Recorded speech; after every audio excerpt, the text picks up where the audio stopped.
Gold, trusted gold buyers. మీరు తాకట్టు పెట్టిన బంగారాన్ని విడిపించి ఈ రోజు ఉన్న మార్కెట్ ధరకు కొనబడను.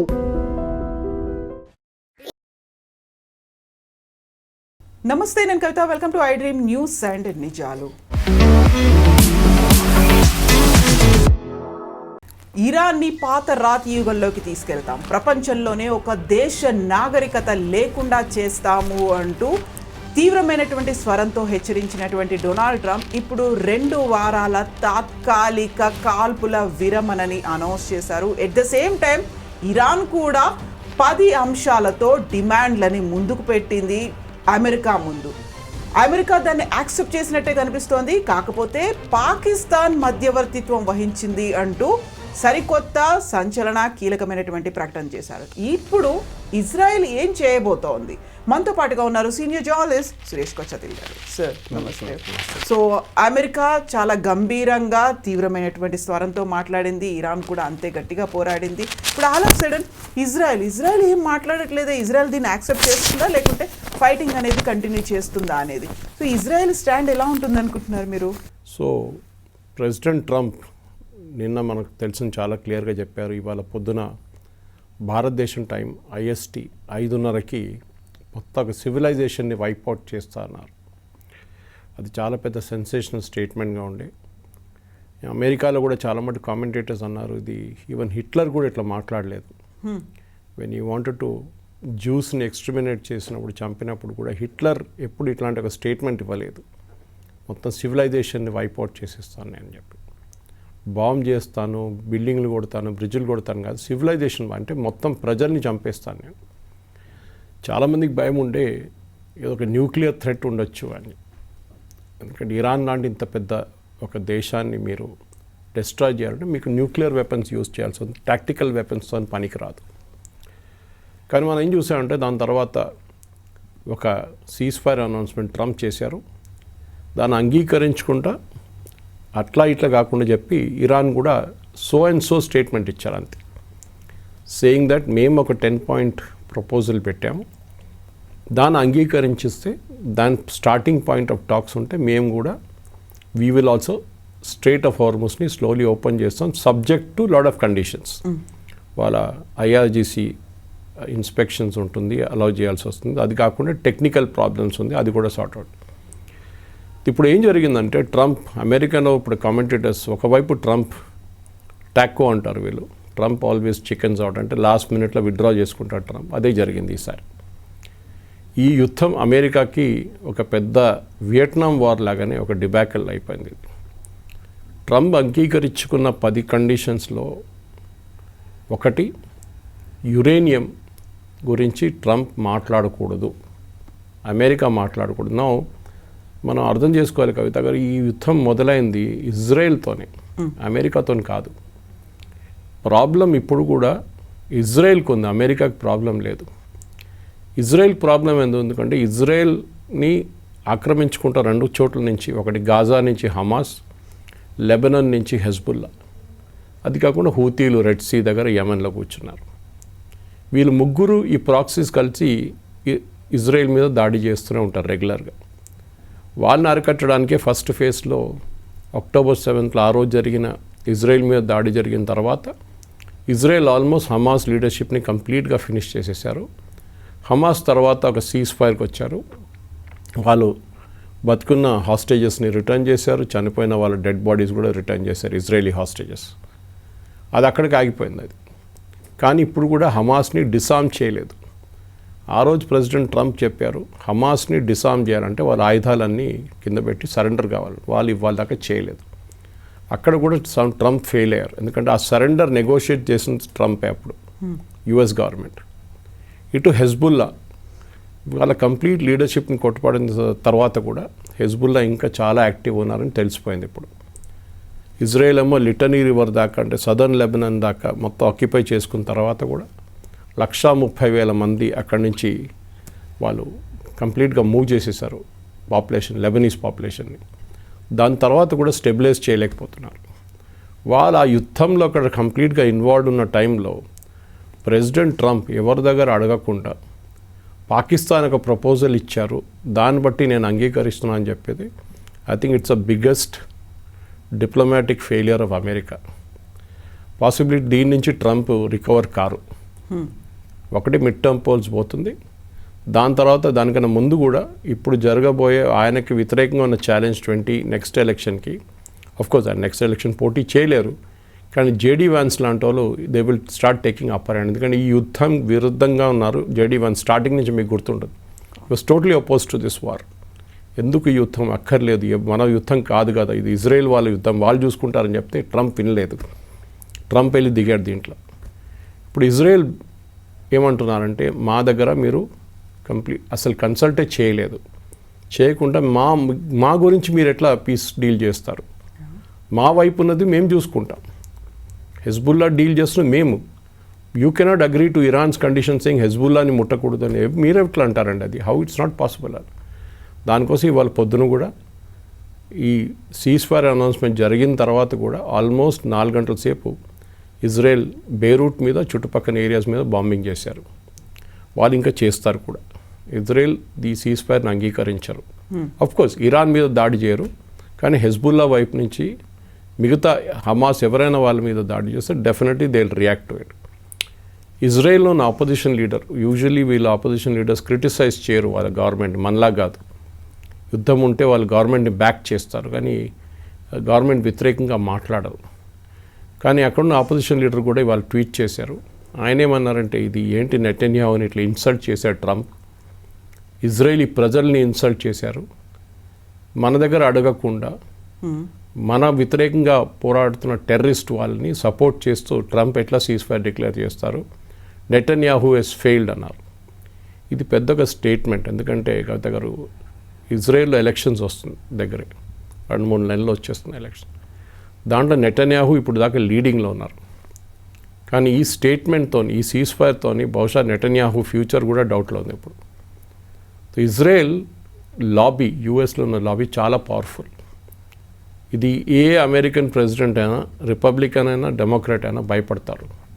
మీడియా వాళ్ళ చేతిలో ఉంది, ఫైనాన్స్ వాళ్ళ దగ్గర ఉంది. సో ఈ జూయిష్ లాబీ అనేది చాలా పవర్ఫుల్ లాబీ. వాళ్ళు ఇప్పుడు చూడండి, ఎందుకంటే ఈ సీజ్ఫైర్ ఎట్లయినా ఉండదు ఎక్కువ రోజులు, ఎందుకంటే దీంట్లో పెట్టిన కండిషన్స్ అమెరికా అంగీకరిస్తే ట్రంప్కి అక్కడ ఉద్యోగం ఉండదు రేపు. ఇటువైపు ఇరాన్ ఇంకా స్ట్రాంగ్ అయిపోతారు. ఎందుకంటే మీరు మా యురేనియం ముట్టకూడదని చెప్పి 10 పాయింట్ అగ్రిమెంట్లు రాస్తే president Trump says it's a workable agreement. ఆయన స్ట్రేట్ అవే రిజెక్ట్ చేసేయాలి ఉండే, మిసైల్స్ ముట్టకూడదు, ఎస్ అన్నారు ట్రంప్. అమెరికన్ ఫోర్సెస్ గల్ఫ్ నుంచి మొత్తం విత్డ్రా చేసుకోవాలి, ఎక్కడెక్కడ డిప్లాయ్ ఉన్నారో వెళ్ళిపోవాలి, మీ బేస్లు కూడా ఇక్కడ ఉండకూడదు.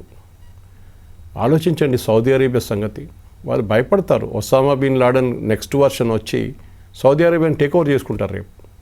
ఖతార్ కూడా అంతే, 4 లక్షల మంది వాళ్ళ పాపులేషన్, ఈజీగా టేక్ ఓవర్ చేసుకోవచ్చు ఖతార్ని. ఆర్మీ లేదు, ఏం లేదు వాళ్ళ మీద. రేపు ఈవెన్ సేమ్ ఇరాన్ దాడి చేస్తే కూడా ఏం చేయలేరు వాళ్ళు రేపు, ఎందుకంటే ఇరాన్ దగ్గర చాలా యాక్టివ్ ఆర్మీ ఉంది. వాళ్ళు 2 యుద్ధాలు చేశారు ఇప్పుడు దాకా, అమెరికాని అడ్డుకున్నారు ఇంత బాగా. సో రేపు ఇట్లాంటి సిచ్యువేషన్లో గల్ఫ్ కంట్రీస్ రియలీ భయపడతారు ఈ సీజ్ఫైర్తో. ఇప్పుడు సరే ఫైనల్ సీజ్ఫైర్ టెక్స్ట్ ఏమొస్తుందో చూద్దాం. కానీ అమెరికా ఇప్పుడు ఏమంటున్నారు, ఇప్పుడు లేటెస్ట్ నేను మీతో మాట్లాడే ముందు I was checking the news. America అంటున్నారు ఇరాన్ని రీబిల్డ్ చేయడానికి, అంటే వీళ్ళు బాంబ్ చేసి డెస్ట్రాయ్ చేయని రీబిల్డ్ చేయడానికి సహాయం మేము చేస్తాం. అసలు ఎందుకు స్టార్ట్ చేశారు, ఎందుకని డిస్ట్రాయ్ చేశారు, అదే కదా, అది ట్రంప్కే తెలియదు. సో ట్రంప్కి 25th అమెండ్మెంట్ తీసుకొస్తున్నారని చెప్పి చాలా మటుకు రూమర్స్ ఉండే, కానీ అది జరగదు. ఎందుకంటే 2/3 మెజారిటీ కావాలి. అంటే బేసిక్లీ వాళ్ళ ప్రెసిడెంట్కి మెంటలీ అన్స్టేబుల్, ఆయన కరెక్ట్గా పని చేయలేరు అని చెప్పేసి అమెరికన్ కాన్స్టిట్యూషన్లో కండిషన్ ఉంది. అది ఈయన దగ్గర న్యూక్లియర్ ఫుట్బాల్ ఉంది, అంటే వాళ్ళ న్యూక్లియర్ బటన్ ప్రెస్ చేసే బ్రీఫ్ కేస్ ఉంది. ఇట్లాంటి మనిషి దగ్గర ఇట్లాంటి పవర్ ఉండకూడదు, ఈజ్ మెంటలీ అన్స్టేబుల్ అని డిక్లేర్ చేసి యుఎస్ కాంగ్రెస్లో 2/3 మెజారిటీతో రెజల్యూషన్ పాస్ చేస్తే ప్రెసిడెంట్ తీసి వైస్ ప్రెసిడెంట్ కూర్చోబెట్టచ్చు. ఇన్ఫాక్ట్ దీనికన్నా ముందు ప్రెసిడెంట్ చనిపోయినప్పుడు వైస్ ప్రెసిడెంట్ అయింది మన జాన్ ఎఫ్ కెనడీ టైంలో, వెన్ హీ వాజ్ అసాసినేటెడ్. అప్పుడు జరిగింది అది. ఇది అసాసినేషన్ కాదు, కానీ ఇది మెంటలీ డీకెపాసిటేట్ అయిపోయాడు, ఈయన మెంటల్ ఫ్యాకల్టీస్ పనిచేయట్లేదని. సో ప్రెసిడెంట్ ట్రంప్కి ఇదొక పెద్ద పొలిటికల్ డిఫీట్ ఇది. ఆయన బయట చూపించట్లేదు ఎక్కువ. బయట ఏమో అన్నీ మేము గెలిచేసాం అయిపోయింది అది ఇదని చెప్పుకుంటాను, కానీ విత్ ఇన్ హిమ్సెల్ఫ్ ఆయనకు తెలుసు ఒకటి రిపబ్లికన్స్ వైపు నుంచి చాలా పెద్ద బ్యాక్లాష్ జరిగింది. ఆయన ఓన్ మెగా అంటే make America great again crowd వాళ్ళ వైపు నుంచి కూడా చాలా మటుకు ఏం చెప్తారు ఒక బ్యాక్లాష్ జరిగింది. నవంబర్లో జరగబోయే మిడ్ టర్మ్ పోల్స్ ఓడిపోతా అని తెలిసిపోయింది. సో దానికోసం కంప్లీట్గా విత్డ్రా చేసుకున్నారు. ఇప్పుడు ఇరాన్ ఇచ్చిన పాయింట్స్ మీరు పక్కన పెడితే కూడా దాంట్లో చాలా మటుకు అమెరికాకి కావాల్సింది ఏం జరగట్లేదు. One of the main things అమెరికాకి ఏం కావాలంటే వాళ్ళ యురేనియం. ఇప్పుడు యురేనియం గురించి మాట్లాడలేదు. యురేనియం ప్యూరిఫికేషన్ యురేనియం ఏంటి ఏం లేదు. బహుశా ఏం జరగవచ్చు అంటే ఈ అగ్రిమెంట్లో ఇరాన్ నెక్స్ట్ ఒక 5 సంవత్సరాలకి యురేనియం ప్యూరిఫికేషన్ బిలో 20% పెట్టుకుంటామని ఒక అష్యూరెన్స్ ఇస్తారు. అది వాళ్ళు చేస్తారో లేదో డిఫరెంట్ థింగ్. ఐఏఈని ఇన్స్పెక్టర్స్ని అలౌ చేస్తారో లేదో అది కూడా చూడాల్సింది. రెండవది వాళ్ళు స్ట్రెయిట్ ఆఫ్ హార్మోస్ కంట్రోల్ చేయడం. ఇదొక పెద్ద ఇష్యూ కాబోతుంది కవిత గారు. ఎందుకంటే స్ట్రెయిట్ ఆఫ్ హార్మోస్ దీనికన్నా ముందు యుద్ధానికన్నా ముందు ఫ్రీగా ఉండే, ఎవరైనా వెళ్ళొచ్చు ఎవరైనా రావచ్చు. రోజుకి 120 షిప్లు ఒటువైపు వెళ్తుంటుంది బయటకు వస్తుంటుంది. ఇప్పుడు ఇరాన్ ఏమంటున్నారంటే మేము దాని మీద ఒక టోల్ పెట్టబోతున్నాం. అది కూడా అమెరికా ఇండైరెక్ట్లీ ఎస్ అని చెప్పారు. ఆలోచించండి. ఎందుకంటే అమెరికాకి ప్రాబ్లం లేదు. అక్కడ వెళ్తున్న most of the ships India వైపు చైనా వైపు వెళ్తున్న షిప్స్ ఉంటుంది, సౌత్ ఈస్ట్ ఏషియా వైపు వెళ్తున్న షిప్స్ ఉంటుంది, యూరోప్ వైపు వెళ్తుంటుంది. సో ఇరాన్ ఏమంటున్నారంటే మేము ప్రతి షిప్ మీద దాని total consignment value for example ఒక $200 million అనుకోండి, ఆయిల్లో లేకుంటే కంటైనర్ కార్గోను నంబర్ తీసుకుంటున్నాను నేను. దాని మీద 1% మేము we will put a toll duty. అంటే ఎంత అవుతుంది? ఇట్ విల్ బి 200 million అంటే $2 million. అప్పుడు షిప్ వాళ్ళు ఏమంటున్నారంటే ఇది మంచిది, ఎందుకంటే ఇప్పుడు మేము ఇన్సూరెన్స్ కోసం 10 నుంచి 15% ఇన్సూరెన్స్ కడుతున్నాం టోటల్ కార్గో వాల్యూ మీద. 1% అయితే చీప్ కదా. ఇరాన్కి డబ్బులు ఇచ్చేసి ఇన్సూరెన్స్ అక్కర్లేదు మాకు మినిమం ఇన్సూరెన్స్ తీసుకుంటామని చెప్పి వాళ్ళు మినిమం తీసుకుంటారు అంతే. సో ఇదొక పెద్ద విక్టరీ ఇరాన్కి. ప్రతి షిప్ నుంచి 1, 2 మిలియన్, 3 మిలియన్, 4 మిలియన్ దొరికితే వాళ్ళు ఏమంటున్నారంటే ఇది ఎందుకు తీసుకుంటున్నా మీరు అర్థం చేసుకోండి. మా ఇన్ఫ్రాస్ట్రక్చర్ని అమెరికా అండ్ ఇజ్రాయెల్ కలిసి మొత్తం డిస్ట్రాయ్ చేశారు. దాన్ని మళ్ళీ మేము రీకన్స్ట్రక్ట్ చేయాలంటే మాకు డబ్బులు కావాలి. మా దగ్గర డబ్బులు లేవు. మాకు లాస్ట్ ఒక 15 సంవత్సరాల నుంచి ఈవెన్ టిల్ ఒబామా టైం నుంచి మా మీద శాంక్షన్స్ ఉంది. మేము మా ఆయిల్ అమ్మలేకపోతున్నాం ఇంటర్నేషనల్ మార్కెట్లో డాలర్ వాల్యూతో.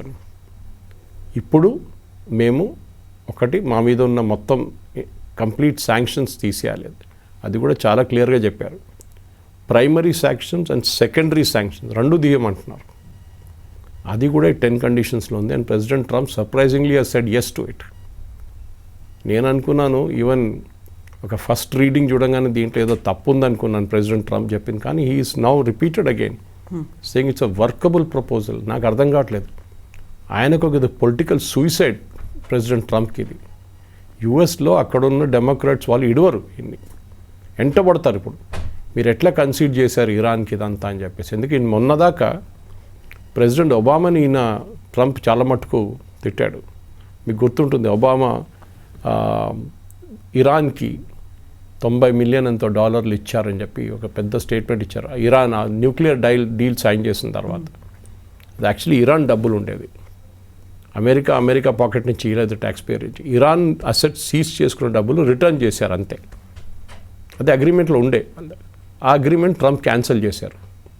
ఇప్పుడు ఆలోచించండి, ఒక అగ్రిమెంట్ ఉండే ముందు, దట్ అగ్రిమెంట్ వాస్ క్యాన్సిల్డ్. ఇప్పుడు కొత్త అగ్రిమెంట్ ఉంటే అది కూడా లేదు. అగ్రిమెంట్ అక్కర్లేదు అంటున్నారు ఇరాన్. ఇంకా అయిపోయింది, మేము ఏం కావాలంటే చేసుకుంటాం యురేనియంతో. దీనికన్నా ముందు కూడా ట్రంప్ చాలాసార్లు చెప్పారు, ఈవెన్ ప్రెస్ మీట్లో చెప్పారు ఆయన, దట్ ఏ రోజు ఇరాన్ దగ్గర న్యూక్లియర్ ఆయుధాలు వస్తుందో ఆ రోజు ఇజ్రాయెల్ మ్యాప్లో ఉండదు, మొత్తం వైప్అవుట్ చేసేసారు ఇజ్రాయెల్ అని చెప్పారు. అది గల్ఫ్ కంట్రీస్ కూడా భయం ఉంది. పక్కనున్న సౌదీ అరేబియా కానీ, ఇటు పక్కనున్న బహ్రెయిన్ కానీ, కువైత్ కానీ, ఖత్తర్, వీళ్ళందరికి భయం. ఒకసారి and they proved it, come what may. Saudi Arabia ఒక యుద్ధం పార్టిసిపేట్ చేయలేదు, ఖత్తర్ చేయలేదు, వీళ్ళెవ్వరు కూడా ఒక direct war except for Iraq. Iraq ఒక్కసారే వాళ్ళు 2 యుద్ధాలు ఫైట్ చేశారు. ఒకటి ఇరాన్తోని 8 సంవత్సరాలు, దాని తర్వాత మన సద్దాం హుసేన్ గద్దె దింపినప్పుడు ఆ particular weapons of mass destruction కోసం వచ్చిన కంప్లీట్ యుఎస్ ఫోర్సెస్ 2 సార్లు యుద్ధం జరిగింది ఇరాక్లో. వాళ్ళకు కొంచెం ఎక్స్పీరియన్స్ ఉంది, కానీ మిగతా ఏ దేశానికి అక్కడ ఎక్స్పీరియన్స్ లేదు. సో టుడే ట్రంప్ ఐడియా ఏంటంటే అక్కడ ఇరానియన్ ఆయిల్ని కంట్రోల్ చేయడం, అదే ఆయన మెయిన్ టాక్. మీరు చూసుంటారు వెనిజువేలా ఎందుకు వెళ్ళారు, ఆయిల్ కోసం వెళ్ళారు. ఇరాన్ ఎందుకు వచ్చారు, ఆయిల్ కోసం వచ్చారు. That is it. ఈ ఆయిల్ కోసమే ఈ గొడవ అంతా జరిగింది. యురేనియం కాదు, మిస్సైల్ కాదు, ఏం కాదు. అండ్ డెఫినెట్లీ దీని ఒక పెద్ద బ్యాక్లాష్ నెక్స్ట్ ఒక 2-3 రోజుల్లో ఒకసారి ఫైనల్ డీటెయిల్స్ బయటకు వస్తే నేను ప్రెడిక్ట్ కూడా చేస్తాను, బహుశా ఈ ఇస్లామాబాద్లో జరగాల్సిన టాక్స్ కూడా ఒక్కొక్కసారి జరగకపోవచ్చు. ఏప్రిల్ 10th అవుతాయి అని అనుకున్నవి జరగదు అది నేను అనుకుంటాను. ఎందుకంటే it will be a political suicide for Trump. And Israeli pressure ఎంత ఎక్కువ ఉంటుందంటే ట్రంప్ మీద మీడియా, యూఎస్ మీడియాలో అటాక్స్ మొదలవుతుంది. అది ట్రంప్ తట్టుకోలేరు అది. So that will be the end of political Trump అక్కడి నుంచి.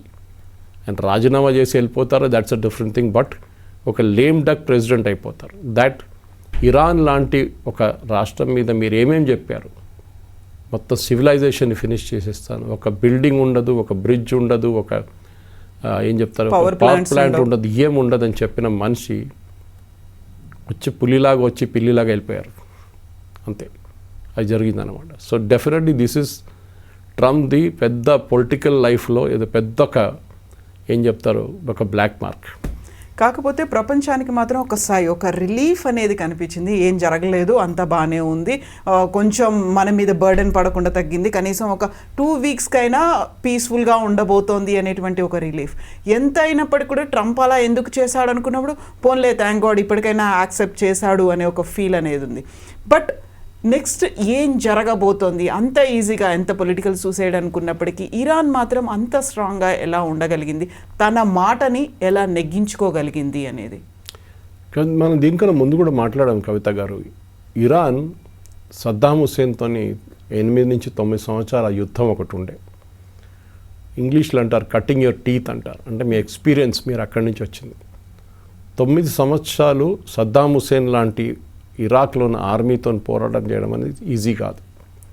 ఆ యుద్ధంలో ఎవరు గెలవలేదు, సద్దాం హుసేన్ గెలవలేదు, ఇరాన్ కూడా గెలవలేదు. కానీ చాలామంది చనిపోయారు, వేలాది మంది చనిపోయారు సోల్జర్స్, ఇక్కడ అక్కడ 2 వైపులు. డ్యామేజెస్ చాలా జరిగినాయి. ఎయిర్ ఫోర్స్ ఇద్దరిది ఆల్మోస్ట్ నాశనం అయిపోయింది. దాని తర్వాత ఈవెన్ స్ట్రేట్ ఆఫ్ హొర్ముస్, ఈ హొర్ముస్ మనం ఇవాళ మాట్లాడుతున్నాం, ఆ రోజు కూడా హొర్ముస్ మీద షిప్పుల మీద దాడి చేశారు. ట్యాంకర్ వార్ అంటారు దాన్ని. వీళ్ళిద్దరు అక్కడిక్కడ బాంబ్ చేసుకున్నారు, మొత్తం స్ట్రేట్ ఆఫ్ హార్మోస్ ఆగిపోయింది. అప్పుడు కూడా కొత్తదేం కాదు, ఆ రోజు జరిగింది. సో ఇరాన్కి ఏంటంటే వాళ్ళకు ఒక ఎక్స్పీరియన్స్ ఉంది ఫైటింగ్ చేసి. రెండవది దానికన్నా ముందు కూడా మాట్లాడాం మనం, ఇది ఒక మేజర్ ఎనిమీతో మీ పోరాడుతున్నప్పుడు, అది యుక్రెయిన్ రష్యా వార్లో కూడా చూస్తున్నాం మనం. మీకు తెలుసు చాలా క్లియర్గా యుఎస్ ఎయిర్ ఫోర్స్ అంటే one of the best in the world. వాళ్ళ నేవీ చాలా పెద్దది, వాళ్ళ ఆర్మ్ ఫోర్సెస్ వాళ్ళు ఎట్లయినా వాడుకోవచ్చు. కానీ మీ దగ్గర ఏముంది, మీ దగ్గర రెవల్యూషనరీ గార్డ్స్ ఉన్నారు, వాళ్ళ బసీజ్ ఫోర్స్ ఉన్నారు, మీ దగ్గర రెగ్యులర్ ఆర్మీ ఉన్నారు, వాళ్ళ ఆయుధాలు లేవు. మీరు ఎట్లా పోరాడతారు మళ్ళీ? So what is called asymmetric warfare. వాళ్ళు మీ మీద ఎయిర్ ఫోర్స్ పెట్టి బాంబింగ్ చేస్తే మీరు స్ట్రేట్ ఆఫ్ హార్మోస్ గుంచుకోండి, అయిపోయింది. మీరు వాళ్ళు దాడి చేస్తే మీరు పక్కన సౌదీ అరేబియా మీద దాడి చేయండి. ఇది యుఎస్ చేసిన అన్నిటికంటే పెద్ద తప్పు. ఎందుకంటే ఏ రోజు ఫిబ్రవరి 28 వాళ్ళ సుప్రీం లీడర్ మీద దాడి చేస్తే ఇజ్రాయెల్ తీసుకొచ్చి చేపించారని ఇప్పుడు కూడా చెప్తున్నారు. ఇజ్రాయెల్ కూడా అంగీకరిస్తున్నారు. ఎందుకంటే ఇంత మంచి ఛాన్స్ ఎప్పుడు దొరకదు. 40 మంది లీడర్లు, సీనియర్ లీడర్లు ప్లస్ సుప్రీం లీడర్ని కొట్టడానికి ఇంత మంచి ఛాన్స్ ఎప్పుడు దొరకదని చెప్పి కొట్టేశారు. ప్రెసిడెంట్ ట్రంప్ ఎక్స్పెక్టేషన్స్ ఏముండే అంటే అక్కడి నుంచి 3వ 4వ రోజులు ఇరాన్ సరెండర్ అయిపోతారు. మీకు గుర్తుంటుంది ఆ వర్డ్ ఆయన ఎప్పుడో యూజ్ చేస్తుంటే, ఐ వాంట్ కంప్లీట్ సరెండర్. కానీ ఇప్పుడు సరెండర్ పోయి ప్రెసిడెంట్ ట్రంప్ సరెండర్ అయ్యారు అమెరికాలో. సో అమెరికా టుడే ఇరాన్ ముందు ఒక ఆల్మోస్ట్ అపాలజెటిక్గా నిలబడి, స్కూల్లో ఒక స్టూడెంట్ని ఒక టీచర్ పనిష్మెంట్ ఎట్లా ఇస్తారు వాళ్ళు ఇస్తున్నారు ఇరాన్ ఇవాళ. నా మాట మీ ఆ రోజు చెప్పాను, మా మీద దాడి చేయకూడదు, మీరు చేశారు. Now you face the music. We will finish the nation, we will obliterate it, ఏం మిగలదు, వాళ్ళ దగ్గర ఏం లేదు అని చెప్పిన మనిషి ఇవాళ వాళ్ళతో మాట్లాడడానికి రెడీగా ఉన్నారు. ఆలోచించండి. ఇప్పుడు ఇరాన్ వర్సెస్ ఇజ్రాయెల్ రెండు ఒకరినొకరు టార్గెట్ చేసుకున్నారు, రెండు ఒకరినొకరు ఎలిమినేట్ చేసుకుందాం అనుకున్నారు. ఆ ఇద్దరి మధ్య జరగాల్సిన యుద్ధంలో అమెరికా ఎంటర్ అయిపోయింది. అమెరికా ఏదో సీజ్ ఫైర్ కోసం తీసుకొచ్చింది, ఇరాన్ దాన్ని యాక్సెప్ట్ చేసింది. బట్ మెయిన్ అక్కడ ఎనిమీ అనేది ఇజ్రాయెల్ అలాగే ఉంది. అండ్ ఇజ్రాయెల్ నాట్ యాక్సెప్టింగ్, మీ ఇద్దరి మధ్య సీజ్ ఫైర్ అయిందేమో, నేను ఇక్కడ ఉన్నాను, నేను స్టిల్ వెయిటింగ్, స్టిల్ ఆన్ అనేటువంటి ఒక మాట చెప్తోంది. బట్ ఇరాన్ ఇజ్రాయెల్ వైపు చూస్తుందా, అమెరికా చేసిన దాంతో ఆగిపోతుందా? ఇజ్రాయెల్ ప్రాబ్లం ఏంటంటే రైట్ ఆఫ్ ఎగ్జిస్టెన్స్. ఇరాన్ లాంటి దేశం ఏమంటారు, death to America, death to Israel, ఒకటే టోన్ అంటారు వాళ్ళు. డెత్ టు అమెరికా అని చెప్పి ఆగి 10 నిమిషాల తర్వాత డెత్ టు ఇజ్రాయెల్ అని చెప్పారు, ఒకటే టోన్లో చెప్తారు. అంటే అమెరికా మొత్తం ధ్వంసం అయిపోవాలి, ఇజ్రాయెల్ కూడా ధ్వంసం అయిపోవాలి. ఇజ్రాయెల్ ఇవాళ నిన్నటి నుంచి మొదలు కాలేదు, 1960s వాళ్ళకి ప్రాబ్లం స్టార్ట్ అయింది. అప్పుడున్న ఈజిప్ట్ కానీ, జార్డన్ కానీ, సిరియా వీళ్ళందరూ కలిసి దాడి చేశారు. మీరు 6 Day వార్ గుర్తుంటుంది. గోల్డా మీర్ ప్రధానమంత్రి ఉండే ఆ టైంలో, అది కూడా కలిచారు ఇజ్రాయెల్. ఇజ్రాయెల్కి ఏంటంటే రైట్ ఆఫ్ ఎగ్జిస్టెన్స్. మీరు 2 నేషన్ థియరీలో అంటే ప్యాలెస్టైన్ అండ్ ఇజ్రాయెల్ ఉండొచ్చు అని చెప్పి యుఎన్లో కూడా రెజల్యూషన్ పాస్ చేసినప్పుడు కూడా అరబ్ నేషన్స్ ఇప్పుడు కూడా సౌదీ అరేబియా కానీ, ఖత్తర్ కానీ, బహ్రెయిన్ కానీ, కువైత్ కానీ వీరు ఎవ్వరు అంగీకరించట్లేదు ఇజ్రాయెల్ని.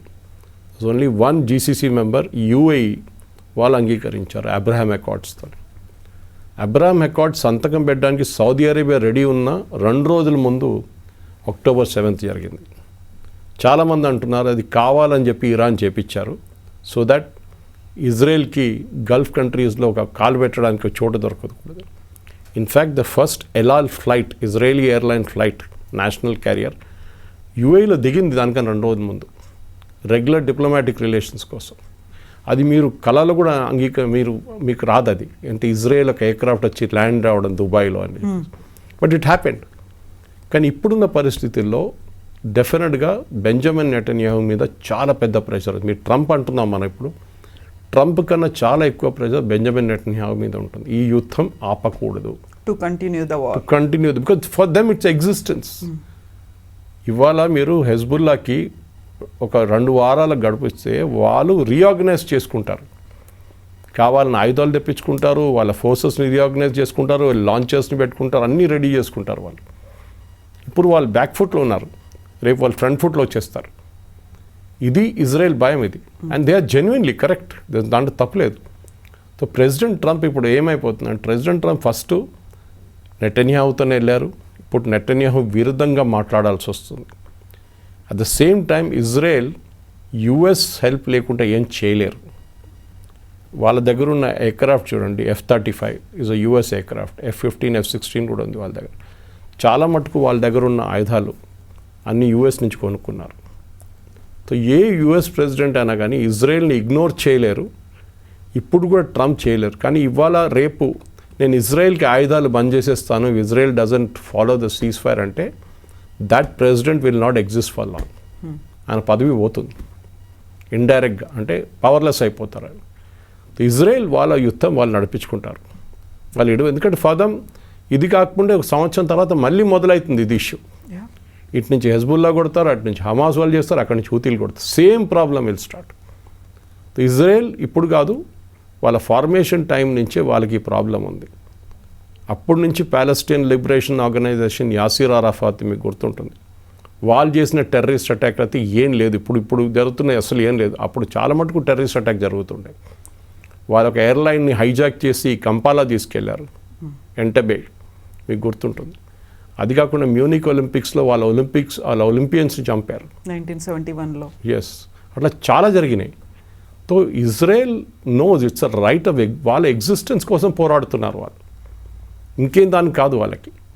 ఏ రోజు వాళ్ళ మీద దాడులు బంద్ అయితే they are peaceful with it. మనలాగనే, మనకు కూడా ఇజ్రాయెల్ లాగానే మా చుట్టుపక్కల అందరు ఎనిమీస్ మనకు, ఒకవైపు పాకిస్తాన్, ఒకవైపు చైనా, మళ్ళీ ఇప్పుడు బంగ్లాదేశ్ ఉన్నారు. ఈ టెర్రరిస్ట్ వాళ్ళకున్న టెర్రరిజం మనకు కూడా ఉంది. దట్ ఈస్ వై ఇజ్రాయెల్ మనం ఒక వైబ్ మీట్ అవుతాం ఒక ప్లేస్లో. కార్గిల్ వార్లో మనకు యుద్ధానికి హెల్ప్ చేసిన ఒకటే దేశం ఇజ్రాయెల్. ఆయుధాలు ఇచ్చారు ఆ టైంలో. యుఎస్ కూడా ఇవ్వలేదు, వాళ్ళు జీపీఎస్ ఆఫ్ చేసేసారు యుఎస్ మన ట్రూప్స్ కోసం. ఇట్లాంటి పరిస్థితుల్లో డెఫినెట్గా ఇండియాకి సింపతి చాలా మటుకు ఇజ్రాయెల్తోనే ఉంది. అది ఇప్పుడు కాదు, మోదీ గారు అక్కడ వెళ్ళినప్పుడు కానీ నెట్న్యాహు గారు ఇక్కడ వచ్చినప్పుడు. అట్ ద సేమ్ టైం ఇరాన్తో కూడా మనకు ఒక కల్చరల్ లింక్ ఉంది, పాత కల్చరల్ లింక్. ఇక అందరు చాలామంది ఏమనుకున్నారంటే ఈ రెవల్యూషన్లో ఇరాన్ పోతే చాబార్ ఫోర్ట్ మనం ఇన్వెస్ట్మెంట్ పెట్టాం, అక్కడ పెట్టుబడి పెట్టాం, అది ట్రంప్ వాళ్ళ లాంటి రెజ్యూమ్ వస్తే వాళ్ళు గుంజుకుంటారు, చాబార్ ఫోర్ట్ మన చేతి నుంచి పోతుంది. పాకిస్తాన్తో చాలా close Trump, so Chabahar port India నుంచి తీసేసేయండి, ఇండియాకు యాక్సెస్ చేయకూడదు అంటారు పాకిస్తాన్. అది ట్రంప్ అంగీకరిస్తారు కూడా. కానీ it's good that this resume పడలేదు, వీళ్ళు డిస్పోజ్ చేయలేకపోయారు. సో రెజ్యూమ్ ఉంది ఇంకా.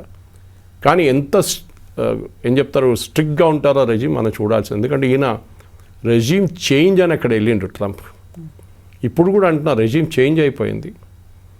ఫస్ట్ లెవెల్ వెళ్ళిపోయారు, సెకండ్ లెవెల్ని కొట్టేసాం, మూడవ లెవెల్ చాలా రీజనబుల్ మనుషులతో మాట్లాడారు. మూడో లెవెల్ వాళ్ళు పంపించిన 10 ఐటెంలు చూడండి ఒకసారి. నార్మల్ మన దేశంలో కూర్చొని మనం రీడ్ చేస్తే మనకే భయం వస్తుంది, ఏంట్రా ఇట్లాంటి కండిషన్స్ పెట్టారు వీళ్ళని ఇరాన్ అని. దాన్ని మేము అంగీకరిస్తున్నామని చెప్పి ట్రంప్ స్టేట్మెంట్ ఇచ్చారు. ఇప్పుడు అమెరికాలో మీరు మీడియా ఏ ఛానల్ ఆన్ చేయండి, అందరూ ట్రంప్ వ్యతిరేకంగా మాట్లాడుతున్నారు. That Trump has lost the war. And దాంట్లో బికాస్ ఈ కండిషన్స్ అంగీకరించారు. అమెరికా చెప్పిన ఒక్క కండిషన్ కూడా ఇరాన్ అంగీకరించట్లేదు. వాళ్ళు 15 కండిషన్స్ పంపించారు, మనకు తెలియదు అది ఏంటనేది. కానీ దాంట్లో చాలా మటుకు యురేనియం కానీ మిసైల్స్ కానీ అన్నీ ఉన్నాయి దాంట్లో. కానీ రెజీమ్ చేంజ్ జరగలేదు. అక్కడున్న రెజీమ్ వాళ్ళ పాత రెజీమ్ కన్నా చాలా హార్డ్ కోర్ మిలిటెంట్ రెజీమ్గా మారిపోయింది. మేజర్ చేంజ్ కవిత గారు, ఈవెన్ అమెరికన్ న్యూస్ ఛానల్స్ చెప్తున్నాయంటే వాళ్ళ ముల్లాల చేతి నుంచి రూల్ ఇప్పుడు ఐఆర్జీసీ చేతికి వెళ్ళిపోయింది. ఇరాన్ రెవల్యూషనరీ కోర్ గార్డ్ వాళ్ళ చేతిలో ఉంది. ఇప్పుడు కంట్రీ వాళ్ళు నడిపిస్తున్నారు. And they will be far more ruthless. అక్కడున్న ప్రజలు ఎవరైనా రోడ్డు మీద తిరిగి ప్రొటెస్ట్ చేస్తే అంతే సంగతి వాళ్ళది. ఇదే ట్రంప్ 45,000 మందిని చంపేశారు. ఈ 45,000 చంపిన మనుషులతోనే మీరు ఇప్పుడు మాట్లాడుతున్నారు. మీరు డిమాండ్ చేస్తారా రేపు దట్ ఈ చంపిన వాళ్ళు ఎవరెవరు ఉన్నారో వాళ్ళని ఒక ఇంటర్నేషనల్ వార్ క్రైమ్స్ ట్రిబ్యునల్ ముందు తీసుకురామని చెప్పారు ట్రంప్. He's literally last. ఆయనకి అక్కడి నుంచి ఎట్లయినా పారిపోవాలి. ఒక మంచి ఎక్స్క్యూజ్ దొరికింది, ఇది సీజ్ ఫైర్ అని చెప్పి. ఇప్పుడు ఆయన అక్కడి నుంచి మాయమైపోతాడు. ఇజ్రాయెల్ ఏం చూసుకుంటారు వాళ్ళు చూసుకుంటారు, నాకు తెలియదని చెప్పి వెళ్ళిపోతారు. అదే ఇప్పుడు జరుగుతుంది. సో ఇక్కడే మళ్ళీ ఇంకొక క్వశ్చన్ కూడా కనిపిస్తోంది. ప్రతి స్టేట్మెంట్కి స్టిక్ అయి లేరు డొనాల్డ్ ట్రంప్. ఇప్పుడు ఈ 2 వీక్స్ సీజ్ ఫైర్ అనే దానికైనా స్టిక్ అయి ఉంటారా? ఎందుకంటే ప్రతి చోట బ్యాక్లాష్ అనేది వస్తుంది, ప్రతి చోట ప్రొటెస్ట్లు అనేది అవుతున్నాయి. ఈయనే మెయిన్ చేశారు, మళ్ళీ వెనక్కి వచ్చేసారు అనేది ట్రంప్నే బ్లేమ్ చేస్తున్నారు. కాబట్టి దాన్ని రియలైజ్ అవుతారా, మళ్ళీ కంటిన్యూ చేస్తారా, ఏం చేస్తారు అని? నేను చెప్పాను చూడండి, ఈ సీజ్ ఫైర్ కొలాప్స్ అయిపోతుంది, దాంట్లో డౌట్ లేదు. అదర్ వైలెన్స్ మళ్ళీ తిరుగుతుందా, బాంబింగ్ మళ్ళీ చేస్తారంటే అది డిఫరెంట్ థింగ్. బహుశా అమెరికన్ ఫోర్సెస్ విత్డ్రా చేయడం మొదలు పెట్టేశారు ఆల్రెడీ. సో అమెరికా ఈ వార్ నుంచి లిటరలీ విత్డ్రా చేస్తున్నారు. రేపు బాంబింగ్ కావాలంటే ఇజ్రాయెల్ చేసుకుంటారు, కానీ మేము చేయమని చెప్పేస్తారు వాళ్ళు చాలా మటుకు. బికాస్ ఇరాన్ ప్రాబ్లం ప్రిన్సిపల్ అమెరికాతో కాదు, ఇజ్రాయెల్తో ఉంది వాళ్ళకి ఇష్యూ. ఇప్పుడు కాదు, ఈ షా ఆఫ్ ఇరాన్ ఉన్న టైం నుంచి వాళ్ళకి ప్రాబ్లం ఉండే. కానీ ఆ షా ఆఫ్ ఇరాన్ టైంలో Israel and Shah were very close. తర్వాత కదా ఖొమేనీ వచ్చి దాని తర్వాత ఒక థియోక్రాటిక్ స్టేట్గా మూవ్ అయిపోయారు. కానీ మీరు అడిగిన ప్రశ్నకి ట్రంప్ ఆయన ఈ సీజ్ ఫైర్ని కంటిన్యూ చేస్తారా లేకుంటే మళ్ళీ దాన్ని పొడిగిస్తారా అని చెప్పేసి డెఫినెట్గా దీన్ని ఎక్స్టెండ్ చేసుకుంటూ వెళ్ళిపోతారు. దీనికి అంతం ఉండదు. ఎందుకంటే ఏ రోజు ట్రంప్ ఇరాన్ కండిషన్స్ అంగీకరిస్తారో ఆ రోజు ఇరాన్లో ఇవాళ కూడా చూడండి, పొద్దున వాళ్ళ ప్రజలందరూ రోడ్డు మీద వచ్చి సెలబ్రేట్ చేస్తున్నారు, ఏదో పెద్ద యుద్ధం కలిసినట్లు. కరెక్టే, అమెరికాని మీరు 38 రోజులు అడ్డుకున్నారంటే you have really won the war. అది ఏ రోజు వియట్నాంలో చూపించిన అదే ఫర్వర్ అక్కడున్న ప్రజలు చూపించారు ఆ రోజు గెరిల్లా ఫోర్స్తోని. అది కూడా ఇరాన్ చేశారు. Whether you accept the Iranian regime or not is a different question all together. అక్కడ మార్పు రావాలంటే ఎస్, మార్పులు రావాలి. కానీ ఒకటి, వీళ్ళు కావాల్సిన స్ట్రాటజీ అమెరికాది ఇరాన్ని కంప్లీట్గా డెస్ట్రాయ్ చేయడం అని ఉండేది. డెస్ట్రాయ్ చేశారు. కానీ చేసిన తర్వాత మీరు what did you gain out of it? మీకు ఏం వచ్చింది దాని నుంచి? ఏం రాలేదు. Literally zero America has got out of it. Negative అని చెప్పొచ్చు కావాలంటే. దీని నుంచి బయటపడాలంటే అమెరికాకి ఎన్ని నష్టాలైన, ఎన్ని ఎయిర్క్రాఫ్ట్ పోయింది, ఎంతమంది గాయపడ్డారు, 13 మంది చనిపోయారు. ఎందుకు? మీ ఎవడో ఇద్దరు కొట్టుకుంటే రోడ్డు మీద మీరు వెళ్ళి వాడిని నడిమిట్లా పడి వాడు ఇద్దరు కలిసి మిమ్మల్ని కొట్టారు. అదే జరిగింది అమెరికాతో. America should not have got in to this war. అది అమెరికా యుద్ధం కాదు. కానీ ఇజ్రాయెల్ వాజ్ వెరీ స్మార్ట్. వాళ్ళు అమెరికాకు ఏం చెప్తారు, ఒక ఆలివ్ బ్రాంచ్ ఇచ్చి చెప్పారు, చూడండి అక్కడ వాళ్ళు కూర్చున్నారు, మీ కామన్ ఎనిమి మా కామన్ ఎనిమి, మన ఇద్దరు కలిసి కొడదాం. కొట్టారు. కానీ అక్కడి నుంచి 3వ రోజు 4 రోజులు ఆ యుద్ధం ఆగిపోవాలండే, సరెండర్ కావాలంటే అది 38 రోజుకి వచ్చి సీజ్ ఫైర్కి వచ్చాము. సో డెఫినెట్గా Trump this cease fire will not work out. మీరు స్టాంపే మీరు రాసి తీసుకోండి. ఎందుకంటే అంగీకరిస్తే అది ట్రంప్ది పొలిటికల్ సూసైడ్ ఉంటుంది. ఆ రోజు ట్రంప్ ఒక లేమ్ డక్ ప్రెసిడెంట్గా మారిపోతారు. ఈజ్ అ వీక్ ప్రెసిడెంట్ అని స్టేట్మెంట్ చాలా ఇస్తారు. ఆయన ప్రెస్ కాన్ఫరెన్స్ మీరు చూసుంటారు. They have nothing, they have lost everything, they don't have air force, they don't have navy. అరే బాస్, ఇవాళ మీరు వాళ్ళతో కూర్చొని మాట్లాడాల్సిన పొజిషన్కి వచ్చేసారు వాళ్ళు. అది మీరు అంగీకరించాలి. That is their resolution. అది వాళ్ళు సద్దాం హుసేన్ వ్యతిరేకంగా చూపించారు, ఇప్పుడు మీ వ్యతిరేకంగా కూడా చూపిస్తున్నారు. ఇది చాలా ఇంపార్టెంట్. అండ్ ఐ థింక్ ఇంకా 2 రోజులు చూడండి, అమెరికాలో ఇప్పుడు చాలా హీటెడ్ పొలిటికల్ డిబేట్ నడుస్తుంది దీని మీద. రేపు రిపబ్లికన్ పార్టీలోనే ఒక రెబెలియన్ రావచ్చు. ఎందుకంటే మీకు గుర్తుంటుంది, జేడీ వ్యాన్స్ యుద్ధంలో ఇద్దరు ఎక్కువ మాట్లాడని వ్యక్తులు, ఒకటి జేడీ వ్యాన్స్ ఒకరు, and next was Marco Rubio. వీళ్ళిద్దరు ఈ వార్ వ్యతిరేకంగా ఉన్న మనుషులు వీళ్ళిద్దరు. Fellow who was pushing for the war was Pete హెస్కెత్. ఇప్పుడు చూడండి, mark my word, just like Pam బాండీని ఎట్లా ఫైర్ చేశారో పీట్ హెస్గెత్ని ఫైర్ చేస్తారు ఇప్పుడు ప్రెసిడెంట్ ట్రంప్. ఈడే చేశాడు అని చెప్పి ఆల్రెడీ దాన్ని అన్నారు కదా, నీ వల్లే నువ్వే పుష్ చేసావు అని చెప్పారు. చూడండి, ఓపెన్గా చెప్పేశారు. నౌ హీల్ సే ఇదంతా happen because of this fellow, fire him, అంతే. సో దట్ నేను క్లీన్, చూడండి నా రికార్డ్ అంతా క్లీన్, నేను చాలా బాగా చేశాను. This fellow was useless Pete హెస్గెత్, వాడు చేసింది ఇదంతా, వాడిని నేను డిస్పోజ్ చేసేసాను, అయిపోయిందని. Then you will fire Tulsi Gabbard also, intelligence failure అంటారు. సో ప్రెసిడెంట్ ట్రంప్ ఏంటంటే ఆయన ఒక wheeler dealer, real estate agent, ఆయన రియల్ ఎస్టేట్ బిల్డర్, ఆయన ట్రాన్సాక్షనల్ పర్సన్. నాకేమి ఇస్తావని చెప్పు, నేను నీకు ఇది ఇస్తాను. That is what it is. Asim మునీర్తోని, షహబాజ్ షరీఫ్తో ఇంత ప్రేమ ఎందుకు? మనందరికీ తెలుసు వీళ్ళ కంపెనీ, ప్రెసిడెంట్ ట్రంప్ వాళ్ళ ఫ్యామిలీ క్రిప్టో కరెన్సీ కంపెనీలో బిలియన్స్ పెట్టారు పాకిస్తాన్. అది కూడా త్రూ ఇల్లీగల్ మీన్స్ పెట్టారు, లండన్ నుంచి ఉన్న డబ్బులు దాంట్లో. అది అందరికి తెలిసిందే. అది దాని తర్వాత రేర్ ఎర్త్స్ ఇచ్చారు, దానికోసం ఇంత ప్రేమ, అంతే. నెక్స్ట్ యూఎస్ ప్రెసిడెంట్ వస్తారు చూడండి, that fellow will totally ignore Pakistan. అదే జరుగుతుంది. దీనికన్నా ముందు కూడా history is repeating it self. Afghanistan war ఉన్నప్పుడు దాకా పాకిస్తాన్ అండ్ అమెరికా చాలా క్లోజ్ ఉండే, ఇప్పటిలాగా కూడా కాదు, they very very close. Billions ఖర్చు పెట్టారు అమెరికా, F-16, F-15 ఏం కావాలో చెప్పి నేను ఇస్తా అని చెప్పేసి. ఒక్కసారి ఆ యుద్ధం అయిపోయిందో అమెరికా అక్కడి నుంచి పారిపోయారు, ఆ రోజు నుంచి పాకిస్తాన్ పట్టించుకోవట్లేదు. ఇప్పుడు మళ్ళీ ఈ ఇరాన్ వార్ కోసం వాడుకుంటున్నారు వాళ్ళు. కానీ ఈ ఇరాన్ వార్ ఏ రోజు ఫ్లాప్ అవుతుందో, ఫ్లాప్ అయింది, పాకిస్తాన్ పక్కన పెట్టేస్తారు. Because end of the day even ఇజ్రాయెల్కి తెలుసు Pakistan is a bigger threat than Iran. Muslim నేషన్స్లో only nuclear power today is Pakistan. Iran ఎంత థ్రెట్ ఉందో పాకిస్తాన్ కూడా అంత పెద్ద థ్రెట్ వాళ్ళకి. రేపు అదే టెక్నాలజీ వాళ్ళు అమ్ముకుంటారో ఏం చేస్తారు, కానీ డెఫినెట్లీ ఇరాన్ మీద ఇజ్రాయెల్ కన్ను ఉంటుంది. దీనికన్నా ముందు కూడా నేను చెప్పాను ఈ మాట. అండ్ డెఫినెట్లీ దీనికన్నా ముందు ఇందిరాగాంధీ గారు ఉన్న టైంలో ది వాంటెడ్ టు బ్రామ్ కహుతా అలా న్యూక్లియర్ ప్రాజెక్ట్ని. ఇందిరాగాంధీ గారు రీఫ్యూలింగ్ స్టాప్ చేయలేదు పఠాన్కోట్లో. That's a part of history. లేకుండా ఆ రోజు Pakistan was been a zero nuclear power. కానీ మనం చేయలేదు. ఈరోజు వాళ్ళ దగ్గర న్యూక్లియర్ వెపన్స్ ఉంది, చూద్దాం. కానీ Israel, I think Israel will not allow ఈ యుద్ధాన్ని. అట్లా వాళ్ళు ఇడవరు, ఇరాన్ని ఫినిష్ చేసే వాళ్ళు ఉంటారు. వాళ్ళు అది ఎట్లా చేస్తారో వాళ్ళ గేమ్ ఉంటుంది, అది సపరేట్గా.